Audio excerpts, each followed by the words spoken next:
పాడల్ tennis నయా concept. పూర్తి వివరాలకు చదవండి రేపటి సాక్షి హైదరాబాద్ ఎడిషన్. ఏపీలో ప్రతిపక్షం సభలో లేదని సంబరపడిన కూటమి నేతలకు తమ పార్టీ ఎమ్మెల్యేలు ప్రతిపక్షమయ్యారు. సభ్యులు అడిగిన ప్రశ్నలకు తప్పక సమాధానం చెప్పాల్సిన పరిస్థితి కూటమి పెద్దలకు ఎదురవుతోంది. మంత్రులు సైతం వాస్తవ పరిస్థితులను సభలో చెప్పాల్సిన పరిస్థితి ఏర్పడింది. ఉచిత ఇసుకపై సభ్యులు వాస్తవాలను మాట్లాడటంతో మంత్రులు సైతం అవునని చెప్పాల్సి వచ్చింది. ఏపీ అసెంబ్లీలో ప్రభుత్వానికి తలనొప్పిగా మారిన ఆ ఎమ్మెల్యేలు ఎవరు? Was the story. ఆంధ్రప్రదేశ్లో కూటమి ప్రభుత్వం పనితీరు, విధానాలపై టీడీపీ సభ్యులు, మంత్రులు చేస్తున్న వ్యాఖ్యలే వారి పాలన ఏ విధంగా ఉందో రాష్ట్ర ప్రజలకు అర్థమవుతోంది. బడ్జెట్ సమావేశాల సందర్భంగా సభలో జరిగిన చర్చల్లో ప్రభుత్వ వైఫల్యం చాలా స్పష్టంగా కనిపించింది. 150 రోజుల్లో తమ ప్రభుత్వ పాలన ఘనంగా ఉందని, తమ ప్రభుత్వం మంచి ప్రభుత్వం అని ఊకదంపుడు ఉపన్యాసాలు ఇస్తున్న చంద్రబాబు, పవన్ కళ్యాణ్, ఇతర మంత్రులకు తమ సభ్యుల నుండే వ్యతిరేకత వచ్చింది. సభలో ప్రజా సమస్యలపై మాట్లాడితే, ప్రభుత్వాన్ని ప్రశ్నిస్తే మైక్ కట్ చేసే స్థితికి కూటమి సర్కారు వెళ్లింది. బడ్జెట్పై జరిగిన చర్చలో ప్రభుత్వానికి అనుకూలంగా మాట్లాడే వారికి పథకాలు గొప్పగా ఉన్నాయంటూ పొగుడుతూ చంద్రబాబును, పవన్ కళ్యాణ్ని, చినబాబు లోకేష్ని పొగడ్తలతో ముంచెత్తే వాళ్లకు మాత్రమే ఎక్కువ సమయం దక్కింది. ప్రభుత్వ విధానాలపై మాట్లాడుతున్న వారికి సమయం ఇవ్వకపోవడం పట్ల సభ్యుల్లో అసహనం కనిపించింది. తెలుగుదేశంలో సీనియర్ నేత, జగ్గంపేట ఎమ్మెల్యే జ్యోతుల నెహ్రూ బడ్జెట్ ప్రసంగాన్ని ప్రారంభించారు. బడ్జెట్ ని పొగుడుతూనే వివిధ సమస్యలపై ఆయన ప్రభుత్వాన్ని విమర్శించారు. ప్రభుత్వం ఎంతో గొప్పగా చెప్పుకుంటున్న ఉచిత ఇసుకపై కీలకమైన కామెంట్స్ చేశారాయన. ఇప్పటి వరకు ప్రతిపక్ష వైఎస్ఆర్సీపీ ఏం చెబుతుందో అదే మాటను అసెంబ్లీలో జ్యోతుల నెహ్రూ ప్రస్తావించారు. ఇసుక పాలసీ ప్రభుత్వం మీద మంచి అభిప్రాయాన్ని కలిగించడం లేదని, దీనిపై ప్రభుత్వం పునరాలోచించాలని ఆయన సూచించారు. అధికారులు జోక్యం తగ్గించాలని, ఇంతకు ముందు ఉన్న విధంగానే ఇసుక పాలసీ ఉండాలని జ్యోతుల నెహ్రూ ప్రభుత్వానికి సూచించారు. పై రాష్ట్రాలకు ఇసుక పోకుండా చర్యలు తీసుకోవాలని చెప్పారు. రాష్ట్రం నుంచి ఇసుక అక్రమంగా ఇతర ప్రాంతాలకు తరలిపోతున్నదని చెప్పకనే చెప్పారు జ్యోతుల నెహ్రూ. ఈ ఇసుక పాలసీ వల్ల ప్రస్తుతం జరుగుతున్నటువంటి విధానంలో మనకి ప్రభుత్వానికి మాత్రం అంత మంచిగా లేదు. కాబట్టి దయించి దాని మీద పునరాలోచన చేయాలి. అధికారుల జోక్యం తగ్గించాలి.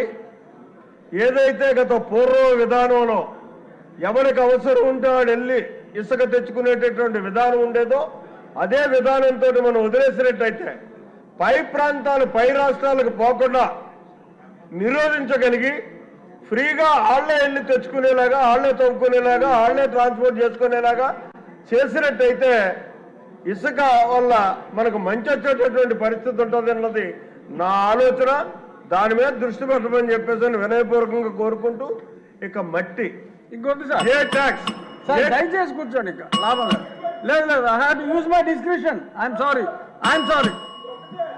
Sorry sir. ఇసుకను ఉచితం చేశామని, ఈ ఘనత తమ ప్రభుత్వానిదే అని పదే పదే చెప్పుకుంటున్న కూటమి నేతలకు జ్యోతుల నెహ్రూ చెప్పిన మాటలతో అసెంబ్లీలో పెద్ద షాక్ తగిలిందనేది కాదనలేని నిజం.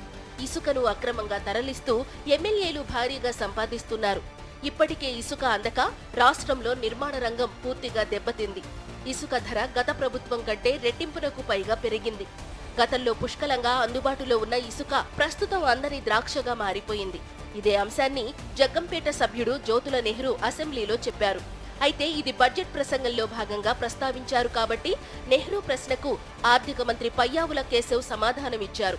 ఆ సమాధానంలో కూడా వాస్తవాన్ని ఒప్పుకోవాల్సి వచ్చింది. ఉచిత ఇసుక విధానం శాపంగా మారిందని, తమ ప్రభుత్వం ఆశించిన ఫలితం ఉచిత ఇసుక వల్ల రాలేదని, దీనిపై ముఖ్యమంత్రి అనేక సందర్భాల్లో చెప్పారని అన్నారు మంత్రి. ఇసుక విధానంలో ఉన్న సమస్యలను గుర్తించిన సీనరేజ్ ఎత్తివేశామని, ట్రాక్టర్, ఎడ్ల బండ్లకు జరిమానాలు వేయవద్దని అధికారులకు ఆదేశాలు సైతం జారీ చేశామని ఆర్థిక మంత్రి చెప్పుకొచ్చారు. ఒక్క ఇసుక విధానంలోనే కాదు, అనేక అంశాలపై ప్రభుత్వం పనితీరుపై, మంత్రుల పనితీరుపై సొంత పార్టీ నుండే విమర్శలు వెల్లువెత్తాయి. ప్రశ్నోత్తరాల సమయంలో మంత్రులు చెప్పిన సమాధానాలతో కొంతమంది సంతృప్తి చెందని పరిస్థితి కనిపించింది. 0 అవర్లో టీడీపీ ఎమ్మెల్యే కూన రవి ఆసక్తికర వ్యాఖ్యలు చేశారు. 0 అవర్ అనేది డ్రైవర్ లేని కారులా ఉందని వ్యాఖ్యానించారు. ఎమ్మెల్యేలు 0 అవర్లో ప్రశ్నలు వేస్తున్నారు, కానీ మంత్రులు ఎవ్వరూ కూడా నోట్ చేసుకున్నామని చెప్పడం లేదు. మరి ఎమ్మెల్యేలు సమస్యలు చెప్పి ఏం లాభం? జీరో అవర్లో చెప్పిన సమస్యపై వచ్చే సభలోగా మంత్రులు సభ్యులకు పురోగతిపై స్పష్టత ఇవ్వాలని కూన రవి కోరారు. ఈ జీరో అవర్ ఎలా ఉందంటే డ్రైవర్ లేని కార్ లాగా ఉంది అధ్యక్ష. ఎవరు నోట్ చేసుకుంటున్నారో తెలియట్లేదు. ఉన్నారండి మినిస్టర్ ఉన్నారు. ఏ ఒక్క మినిస్టరు చెప్పనండి అధ్యక్ష. నోట్ చేసుకున్నారు. 10 మంది మంత్రులు ఉన్నారు. మీరు ఇండి సభలో అలాగా అసత్యాలు మాట్లాడు. అది కాదు అధ్యక్ష, ఎవరో ఒకరు గతంలో ఓ ప్రాక్టీస్ ఉండేది అధ్యక్ష. జీరో అవర్ నోట్ చేసుకున్నామంటే ఒక మంత్రిగా లేదు చెప్తే నోట్ చేసుకోకపోయినా అదొక ఆనందం అధ్యక్ష. డ్రైవర్ లేని కార్ లాగా ఉంది అధ్యక్ష. సభ దృష్టి తీసుకొస్తున్నాను. టీడీపీ సభ్యుడు కూన రవి వ్యాఖ్యలపై స్పీకర్ స్పందించారు.